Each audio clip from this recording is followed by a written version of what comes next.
Bonjour et bienvenue. Aujourd'hui, on va plonger dans un monde fascinant. Un monde souvent invisible, mais qui est absolument partout autour de nous, celui des fungi microscopiques. C'est un univers qui nous entoure, qui peut nous aider, mais qui, parfois, peut aussi nous menacer. Allez, c'est parti, explorons ensemble cet écosystème caché. Alors, la première question qu'on peut se poser, c'est unicellulaire ou filamenteux? Allié ou ennemi? C'est incroyable de se dire qu'un seul et même règne qu'on peut contenir des organismes aussi radicalement différents. D'un côté, on a des alliés unicellulaires qui sont juste essentiels, et de l'autre, des réseaux filamenteux qui peuvent être redoutables. C'est exactement ce qu'on va décortiquer aujourd'hui.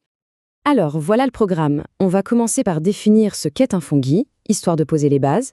Ensuite, on va comparer levure et moisissure, puis on regardera chacune de plus près, d'abord les levures, puis les moisissures, et on finira par voir l'impact qu'ils ont sur nous et notre monde.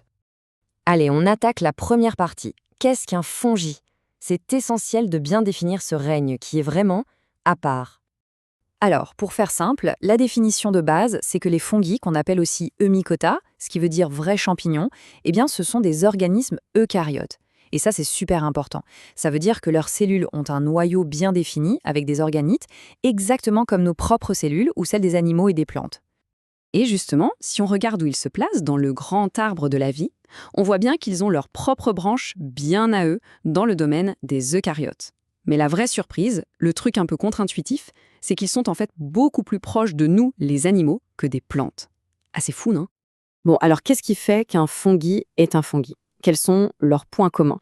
Eh bien, premièrement, ils sont hétérotrophes. Ça veut dire qu'ils ne peuvent pas produire leur propre nourriture comme les plantes, ils n'ont pas de chloroplaste. Du coup, pour se nourrir, ils absorbent la matière organique qui les entoure. Ensuite, leur paroi cellulaire est rigide, parce qu'elle contient de la chitine. Oui, oui, la même substance qu'on trouve dans la carapace des insectes. C'est quand même étonnant. Et pour finir, un autre point clé, ils peuvent se reproduire de manière sexuée ou asexuée, ils sont très polyvalents. Ok, maintenant qu'on a posé les bases, on passe à la deuxième partie, la grande distinction entre levure et moisissure. C'est un peu les deux grands visages de ce règne microscopique. Et là, pas besoin de microscope pour voir la différence, elle saute aux yeux. Regardez, à gauche, on a les colonies de levure. C'est crémeux, c'est lisse, ça pourrait presque faire penser à des colonies de bactéries. Et puis à droite, eh bien c'est tout l'inverse. Le tal de la moisissure, avec cet aspect de coton, ce côté duveteux que tout le monde connaît. Mais la différence fondamentale, elle est vraiment dans la structure. Les levures, pour l'essentiel, ce sont des organismes unicellulaires, une seule cellule, et pour se multiplier, elles bourgeonnent ou se divisent en deux. Les moisissures, c'est une autre histoire. Elles sont pluricellulaires et elles s'organisent en formant des réseaux de filaments qu'on appelle des hyphes. Et leur reproduction, elle passe par des structures complexes qui produisent des spores. Parfait. Passons à la troisième partie. On va maintenant faire un zoom sur les levures, ces véritables petites usines unicellulaires. Alors, un chiffre pour commencer. On a identifié aujourd'hui plus de 3500 espèces de levures. C'est déjà énorme, non? Eh bien, accrochez-vous. Les scientifiques pensent que ce n'est que 1% de toutes les espèces de levures qui existent réellement. C'est juste vertigineux tout ce qu'il reste à découvrir. Quand on les cultive en laboratoire, sur une boîte de pétri par exemple, les colonies de levure ont vraiment cet aspect typique, très reconnaissable, crémeux, un peu humide, bien lisse. Et l'ensemble de ces colonies, qu'on voit à l'œil nu, ça porte un nom. C'est le tal. C'est le terme général pour l'appareil végétatif des fungis. Et si on passe au microscope, là, c'est évident. On voit bien que ce sont des organismes unicellulaires. D'ailleurs, petite comparaison, une cellule de levure, c'est à peu près 10 fois plus gros qu'une bactérie. Et là, l'image est parfaite pour illustrer leur mode de reproduction le plus courant, le bourgeonnement. On voit cette petite cellule figue qui est en train de se former directement sur la cellule mère. Mais attention, les levures ne font pas que bourgeonner. Elles ont aussi une vie sexuelle. La plupart d'entre elles appartiennent au groupe des ascomycètes. Et quand elles se reproduisent de manière sexuée, elles créent ce qu'on appelle des escospores. Ce sont des spores qui sont formés et protégés à l'intérieur d'une sorte de petit sac qu'on appelle un asque. Ok, on a bien vu les levures. Quatrième partie maintenant. On passe à leurs cousines, si on peut dire, les moisissures. Ces championnes de l'organisation en réseau. L'aspect d'une moisissure, franchement, tout le monde connaît. Ce côté duveteux, un peu velu, parfois vert, bleu, noir, qu'on retrouve sur un fruit oublié ou un mur un peu trop humide. Eh bien, cet aspect cotonneux, en réalité, c'est le résultat d'un enchevêtrement de millions de filaments microscopiques. Et cet enchevêtrement, ça s'appelle le mycélium. Mais alors, comment ça pousse une moisissure? C'est assez fascinant. Au départ, il n'y a rien. Juste une unique spore, totalement invisible, qui se dépose sur une surface. Si les conditions sont bonnes, humidité, nourriture, cette spore va germer. Elle va alors émettre un premier filament, qu'on appelle une hyphe. Puis, cette hyphe va se diviser, se ramifier, encore et encore, pour créer ce fameux réseau, le mycélium. Et c'est ce réseau qui va s'étendre, souvent en cercle, jusqu'à devenir la colonie qu'on peut enfin voir.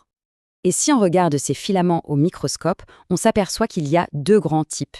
C'est une distinction super importante pour les mycologues. À gauche, on a ce qu'on appelle les hyphes septées, ou cloisonnées. On voit bien qu'il y a des petites parois qui séparent les cellules. Et à droite, ce sont des hyphes cénocytiques. Là, il n'y a pas de cloison. C'est comme un long tube continu rempli de plusieurs noyaux. C'est vraiment deux organisations différentes. Et pour la reproduction, là encore, c'est une affaire de spores. Les moisissures en produisent des quantités astronomiques. Et c'est justement l'observation de ces structures qui produisent les spores asexués, comme les sporangiospores ou les conidiospores, qui est absolument essentielle pour pouvoir les identifier en laboratoire. La forme, la couleur, l'organisation, tout ça donne des indices. Et bien sûr, comme les levures, elles ont aussi une reproduction sexuée qui donne naissance à d'autres types de spores. Bon, on a vu les détails. Pour finir, dernière partie, prenons un peu d'auteur et regardons l'impact global de ces fungi sur nous et sur la planète. On en revient un peu à notre question de départ. Alliés ou ennemis? Eh bien, les deux. C'est vraiment ce double visage qui est frappant. D'un côté, on a les pathogènes. C'est un vrai fléau en agriculture, avec environ 5000 espèces qui s'attaquent aux plantes. Et pour l'humain, on en a décrit une vingtaine qui peuvent causer les maladies. Mais de l'autre côté, ils sont tout simplement indispensables. Pensez à l'agroalimentaire. Sans levure, pas de pain, pas de bière, pas de vin. Sans moisissure, pas de roquefort, pas de camembert.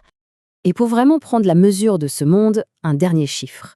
Un chiffre qui, personnellement, me donne le vertige. Aujourd'hui, on a décrit, classé, environ 120 000 espèces de fongies. C'est déjà pas mal. Mais les estimations les plus sérieuses suggèrent qu'il pourrait y en avoir jusqu'à 10 millions sur notre planète. 10 millions! Ça veut dire qu'on ne connaît quasiment rien. Le règne des fongies, c'est un continent entier qui reste à explorer. Et ça, bien sûr, ça nous laisse avec une question absolument fascinante. Qu'est-ce qu'on va bien pouvoir y trouver? Les antibiotiques de demain? De nouveaux matériaux? Des solutions pour dépolluer? Quels autres secrets incroyables ce règne fongique nous cache-t-il? On a l'impression que la recherche ne fait vraiment que commencer. Voilà, c'est tout pour cette plongée dans le monde des fongies. Merci de l'avoir suivi et à très bientôt pour une nouvelle exploration.